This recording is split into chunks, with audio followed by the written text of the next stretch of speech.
Welcome to the Salmon Runs YouTube. Enjoy the video. In this video, I will explain how to make chili without tomato paste. Many recipes rely on it, but you can achieve incredible depth and richness using other ingredients. We'll explore how to build a robust flavor profile and create that perfect hearty texture. Get ready to transform your chili game with these simple, yet impactful, substitutions and techniques. To build a truly deep flavor, start with fire-roasted diced tomatoes. They offer a wonderful smoky base. For an unexpected richness, stir in 1 tablespoon of unsweetened cocoa powder.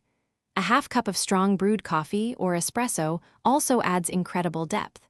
Don't forget smoked paprika and chipotle powder for that essential warm, earthy kick. Achieving that perfect thick chili texture is easy without paste. Mash a portion of your cooked beans against the pot side for a natural, creamy body. Alternatively, stir in 2 tablespoons of masa harina during the last 30 minutes of cooking. Pureeing 1 roasted bell pepper and 1 onion also adds wonderful body and a touch of sweetness. To craft your perfect chili, always brown your meat thoroughly to build a flavorful fond.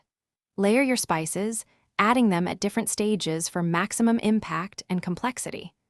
Allow the chili to simmer for at least 2 hours. This lets all those wonderful flavors truly meld together. Remember to taste and adjust seasonings frequently for balance. Thanks for watching. Consider subscribing if we helped you.